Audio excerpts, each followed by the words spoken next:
नमस्कार, मैं हूं सुमन श्रुति और स्वागत है आपका CVN न्यूज पर। आइए आपको साझा कराते हैं कुछ खास खबरों से।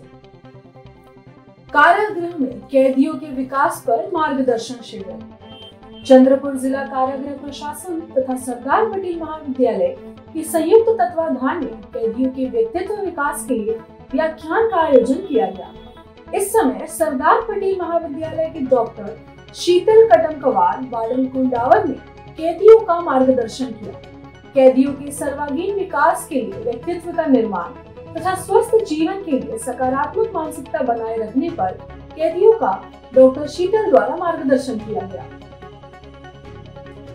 भूमिगत विद्युतीकरण कार्य की जांच करें। बल्लारपुर शहर में नगर परिषद द्वारा किया गया भूमिगत विद्युतीकरण कार्य घटिया रहने का आरोप इंडियन टाइगर एसोसिएशन द्वारा लगाया गया है। इस कार्य की जांच करने के संदर्भ में पदाधिकारियों ने नगर परिषद के मुख्याधिकारी विशाल वाघ को इस संदर्भ में ज्ञापन सौंपा। ज्ञापन में उल्लेख किया गया है कि शहर में कई स्थानों पर बिजली केबल के तार जमीन से बाहर आ गए हैं। इस कार्य में बड़ी गड़बड़ी करने की आशंका संगठन के पदाधिकारियों ने जताई है। नगर परिषद प्रशासन ने इसकी विस्तृत जांच कर संबंधित ठेकेदार पर कार्रवाई की मांग की गई है। ये आरोप इंडियन टाइगर एसोसिएशन के अध्यक्ष प्रशांत झामरे ने लगाया है। युवा क्रीड़ा महोत्सव में छात्राओं ने बाजी मारी। मूल बल्लारपुर में चंद्रपुर जिला क्रीड़ा अधिकारी कार्यालय द्वारा आयोजित जिला स्तरीय युवा महोत्सव में विभिन्न स्कूलों तथा महाविद्यालय के छात्रों ने हिस्सा लिया। जिले भर के छात्रों द्वारा अपनी प्रतिभा का प्रदर्शन इस युवा महोत्सव में दिखाया गया। इसमें मूल तहसील के कृषि महाविद्यालय की ऋतुजा मूल ने पाक कला तथा फोटोग्राफी में और आंचल मते ने हस्तकला प्रतियोगिता में प्रथम स्थान हासिल किया है। इन प्रतिभावान युवाओं का चयन नागपुर में आयोजित विभागीय युवा महोत्सव 2023-24 के लिए किया गया। सोनिया गांधी के जन्मदिन पर बांटी गई सिलाई मशीन। 8 दिसंबर शुक्रवार सुबह 9 बजे कांग्रेस नेता श्रीमती सोनिया गांधी के जन्मदिन पर एक विशेष कार्यक्रम का आयोजन हुआ। इस मौके पर चंद्रपुर कांग्रेस कमेटी के उपाध्यक्ष श्री दिनेश दादा पाचल चौखारे ने सिलाई मशीन और नोटबुक बांटने की कार्यक्रम की व्यवस्था की। इस अवसर पर बल्लारपुर तालुके के कुछ गांवों के गरीब, बेरोजगार और अनाथ महिलाओं को सिलाई मशीन और बच्चों को शैक्षणिक सामग्री वितरित की जाएगी। इस कार्यक्रम में बल्लारपुर तालुके के कांग्रेस कार्यकर्ता और अधिकारी भी शामिल होंगे। चंद्रपुर में अंतरराष्ट्रीय स्तर का टाइगर सफारी प्रोजेक्ट बनाया जाएगा। पर्यटन को बढ़ावा देने के लिए पालक मंत्री सुधीर मुनगंटीवार ने ये संकल्प लिया है। नागपुर में समीक्षा बैठक में बोलते वक्त उन्होंने कहा कि सभी उम्र के पर्यटकों को आकर्षित करने के लिए अंतरराष्ट्रीय स्तर पर टाइगर सफारी प्रोजेक्ट बनाया जाएगा। भारतीय कृषि क्षेत्र में नितिन गडकरी द्वारा दी गई एक महत्वपूर्ण बढ़ोतरी। विदर्भ क्षेत्रीय किसान परिषद और कृषि प्रदर्शनी में आयोजित उद्घाटन समारोह में नितिन गडकरी ने कृषि उत्पादक कंपनियों के महत्व पर जोर दिया। उन्होंने केंद्र सरकार की इस निष्ठावानी से संबंधित किसान उत्पादक कंपनियों के लिए 7,000 करोड़ रुपए की सब्सिडी की घोषणा की। गडकरी ने वर्धा जिले में पोर्ट ट्रस्ट की स्थापना की, जो किसानों के लिए उत्पादन गुणवत्ता को बढ़ाने और अंतर्राष्ट्रीय बाजारों तक मदद पहुंचाने में मदद करेगा। इसके अलावा 650 करोड़ रुपए की लागत से एक महत्वपूर्ण प्लांट का उद्घाटन भी किया गया है, जो विभिन्न खाद्य आइटम उत्पादन करेगा। योजना में शामिल है 30 लाख लीटर दूध विदर्भ और मराठवाड़ी जिलों से नागपुर लाने की मशीन। इसके लिए राज्य सरकार ने 12 लाख गायों की आवश्यकता की घोषणा की है। गडकरी ने कहा कि किसानों को अधिक फायदा होने के लिए दूध को जिम्मेदारी पूर्वक खरीदा जाएगा। इसके अलावा नागपुर में एक विशेषता से भरा अस्पताल भी खुलने जा रहा है, जो कृषि विश्वविद्यालय के साथ एक बड़ा गाय हॉस्पिटल के रूप में सेवाएं प्रदान करेगा। गडकरी ने इस उद्यम को केवल किसानों के हित के लिए ही नहीं, बल्कि उनके उत्पादन के लिए भी बढ़ावा देने के लिए किया गया है। नागपुर का मोमिनपुरा इलाका पूरी तरह से सील। महानगर पालिका ने घर घर जाकर शुरू किया सर्वे। महाराष्ट्र के नागपुर के घने बसे इलाके मोमिनपुरा को पूरी तरह से सील कर दिया गया है। कोरोना वायरस के नए मामले सामने आने के बाद प्रशासन ने सख्त निर्णय लिया है। कोरोना वायरस के नए मामले सामने आने के बाद उन्होंने मोमिनपुरा क्षेत्र को प्रतिबंधित घोषित कर दिया गया है। अब महानगर पालिका ने एक घर का सर्वेक्षण शुरू किया है। जब तक सर्वे पूरा नहीं हो जाता तब तक मोमिनपुरा का इलाका सील रहेगा। आपको बता दें कि नागपुर का मोमिनपुरा क्षेत्र एक घना बसा इलाका है। लाखों की आबादी इस घने क्षेत्र में निवास करती है। मोमिनपुरा इलाके को जोड़ने वाले सभी 27 रास्तों को सील कर दिया गया है। नागपुर के मोमिनपुरा के दीवान शाह काला झंडा इलाके के व्यवसायी के पॉजिटिव आने के बाद मोमिनपुरा क्षेत्र को सील कर दिया गया। इस इलाके के एक मरीज के पॉजिटिव आने के बाद पूरे इलाके को सैनिटाइज भी किया गया। मानसिक रूप से विक्षिप्त व्यक्ति ने डॉक्टरों पर फेंका तेजाब, 2 घायल। नागपुर जिले में 22 वर्षीय एक व्यक्ति ने इस शहर के मेडिकल कॉलेज के डॉक्टरों की एक टीम और विद्यार्थियों पर कथित तौर पर तेजाब फेंक दिया। पुलिस ने बताया कि हमलावर नीलेश कन्हरे मानसिक रूप से विक्षिप्त है और उसे गिरफ्तार कर लिया गया है। यह घटना नागपुर जिले के सावनेर कस्बे में हुई, जहां गवर्नमेंट मेडिकल कॉलेज और हॉस्पिटल की एक टीम स्वास्थ्य संबंधी सर्वेक्षण करने के लिए गई थी। करीब दोपहर 12:10 पर जीएमसीएच की टीम 2 स्थानीय कर्मियों के साथ पहल पर क्षेत्र में थी। तभी व्यक्ति ने महिला डॉक्टर और उनके सहकर्मियों की दिशा में तेजाब फेंक दिया। महाराष्ट्र में बेकाबू हो रहा है शराब माफिया, चेक पोस्ट पर जांच कर रहे एसआई को कुचला। महाराष्ट्र के चंद्रपुर जिले में मंगलवार की सुबह शराब तस्करों ने पुलिस उप निरीक्षक एसआई की कथित तौर पर गाड़ी से कुचलकर जान ले ली।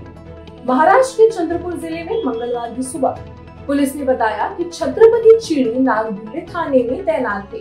वह और 4 अन्य कर्मी सुबह 8 बजे मौशीचोर गांव के पास गोसीखुर्द नहर सड़क पर शराब की अवैध तस्करी रोकने के लिए गाड़ियों की जांच कर रहे थे। नागभीड़ थाने के एक अधिकारी ने बताया कि ब्रह्मापुरी शहर की ओर जा रही एक एसयूवी को पुलिस कर्मियों ने रोकने की कोशिश की। उन्होंने बताया कि जब पुलिसकर्मी कार की ओर बढ़ रहे थे तभी चालक ने एसयूवी को लिया और पिछले पहिए से कथित रूप से चिड़े को कुचल दिया और भाग गया। एनसीआरबी की रिपोर्ट के अनुसार शादी, प्यार और घरेलू विवाद में 5079 लोगों की मौत। पशुओं के हमले में 182 ने गंवाई जान। नेशनल क्राइम रिकॉर्ड ब्यूरो के अनुसार वर्ष 2021 के मुकाबले 2022 में 2244 आत्महत्या के मामले बढ़े हैं।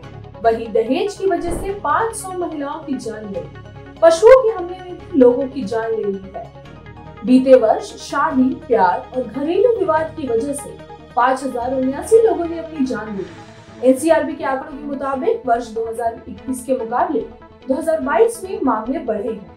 2021 में जहां 5932 लोगों ने आत्महत्या की थी, तो वहीं 2022 में इनकी संख्या 37.8% बढ़कर 8176 हो गई है। सामूहिक विवाह समारोह में सीएम योगी ने 1500 गरीब बेटियों को दिया आशीर्वाद। मुख्यमंत्री सामूहिक विवाह योजना के तहत शनिवार करीब 11 बजे से महंत दिग्विजय नाथ पार्क में भव्य समारोह में करीब 1500 गरीब बेटियों का विवाह संपन्न हुआ। इस आयोजन में वैवाहिक जीवन में प्रवेश करने वाले जोड़ों को आशीर्वाद देने के लिए मुख्यमंत्री योगी आदित्यनाथ स्वयं उपस्थित रहे। आर्थिक रूप से कमजोर 1500 नवविवाहित जोड़ों को मुख्यमंत्री योगी आदित्यनाथ आज आशीर्वाद देंगे। शनिवार को दिग्विजयनाथ पार्क में सामूहिक विवाह योजना के तहत इस समारोह में वे खुद तशरीफ होने जा रहे हैं। इनमें 33 मुस्लिम जोड़ों का निकाह भी होगा। प्रत्येक जोड़ों के विवाह पर सरकार की तरफ से 91,000 रुपए खर्च किए जाएंगे। इसमें से 35,000 रुपए विवाह बंधन में बंधने जा रही कन्याओं के बैंक खाते में अंतरित कर दिया जाएगा, तो वहीं 10,000 रुपए उपहार पर खर्च होगा। बाकी राशि अन्य व्यवस्थागत खर्चों के पर हुई। आईएमए की पासिंग आउट परेड आज। सेना को मिलेंगे 343 अफसर। इन्फिनिटी फोरम को संबोधित करेंगे पीएम मोदी। भारतीय सैन्य अकादमी में अंतिम पद भरते ही 343 नौजवान भारतीय सेना का हिस्सा बन गए। इनके साथ ही 12 मित्र देशों के 29 विदेशी कैडेट भी पास आउट हुए। श्रीलंका के chief of defence staff general Shavendra Silva ने परेड में सलामी ली। भारतीय सैन्य अकादमी से आज 343 युवा अफसर देश सेवा के लिए सेना की मुख्य धारा में जुड़ गए। इसके साथ ही पासिंग आउट परेड की सलामी इस बार श्रीलंका के सीडीएस जनरल द्वारा ली गई। परेड से पहले परिसर में सेना और बाहर पुलिस की कड़ी सुरक्षा व्यवस्था की गई थी। अकादमी के ऐतिहासिक चैरिटेबल भवन के सामने ड्रिल स्क्वायर पर सुबह 8 बजे परेड शुरू हुई। परेड के बाद पीपिंग सेरेमनी की आयोजना की गई थी। जापान उड़ाएगा गाय के गोबर से रॉकेट। आने वाले वक्त में संभव है कि गाय के गोबर से रॉकेट उड़ान भरने लगे, जिसकी तैयारी जापान कर रहा है। जापान की एक कंपनी इंटरस्टेलर टेक्नोलॉजीज ने गाय के गोबर से फ्यूल तैयार किया है। इसकी टेस्टिंग के दौरान रॉकेट इंजन से आग निकलती दिखी। इस आग के पीछे बायोमीथेन नाम का फ्यूल है, जिसे गाय के गोबर से तैयार किया गया है। कंपनी ने इसकी टेस्टिंग का वीडियो शेयर किया, जिसमें प्रोटोटाइप रॉकेट इंजन से इस बायोफ्यूल की टेस्टिंग की गई, जो कामयाब भी साबित हुआ। इस दौरान इंजन से 10 से 15 मीटर दूर तक आग की लपटें निकलती दिखी। गाजा में तत्काल मानवीय युद्ध विराम का प्रस्ताव यूएन में नहीं हो सका पास। यूएस ने फिर दिया अपने दोस्त का साथ। संयुक्त अरब अमीरात द्वारा प्रस्तुत एक संक्षिप्त मसौदा प्रस्ताव के पक्ष में 13 सदस्यों ने मतदान किया, जबकि ब्रिटेन गैर मौजूद रहा। संयुक्त राज्य अमेरिका ने शुक्रवार को गाजा में इजराइल और फिलिस्तीनी आतंकवादी समूह हमास के बीच युद्ध में तत्काल मानवीय युद्ध विराम की संयुक्त राष्ट्र सुरक्षा परिषद की मांग को वीटो कर दिया। रॉयटर्स की रिपोर्ट के मुताबिक संयुक्त अरब अमीरात के उप राजदूत मोहम्मद अबू शाहिब ने परिषद से कहा कि अगर हम गाजा पर लगातार बमबारी रोकने के आह्वान के पीछे एकजुट नहीं हो सकते, तो हम फिलिस्तीनियों को क्या संदेश दे रहे हैं। प्रस्ताव में तत्काल एक मानवीय युद्ध विराम लागू किए जाने के साथ साथ तमाम बंधकों की तत्काल व बिना शर्त रिहाई और मानवीय सहायता आपूर्ति के लिए सुलभता की मांग की गई। धीरज शाहू का कुबेर लोग। 2000 करोड़ से ज्यादा कैश के बाद अब 3 बैग ज्वेलरी बरामद, रेड अभी भी जारी। रांची में कांग्रेस सांसद धीरज शाहू के घर इनकम टैक्स विभाग की छापेमारी जारी है।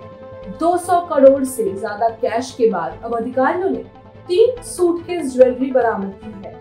साहू के घर से अथाह संपत्ति मिलने का सिलसिला अभी थमा नहीं है। 3 सूटकेस में भरे गहनों को लेकर विभाग के अधिकारी उनके आवास से निकले हैं। झारखंड की कांग्रेस से राज्यसभा सांसद धीरज प्रसाद साहू के घर को अब लोग कुबेर लोग भी कहने लगे हैं, क्योंकि कैश मिलने का सिलसिला अभी तक खत्म नहीं हुआ है।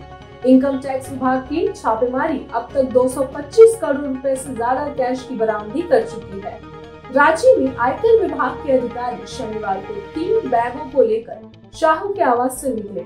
जिन गाड़ियों में इन बैगों को रखा गया था वो ओडिशा नंबर की थी। अधिकारियों के साथ एक सीआईएसएफ का जवान भी गाड़ी में नजर आया। इसी को लेकर साहू के घर पर इनकम टैक्स की रेड अभी भी जारी है।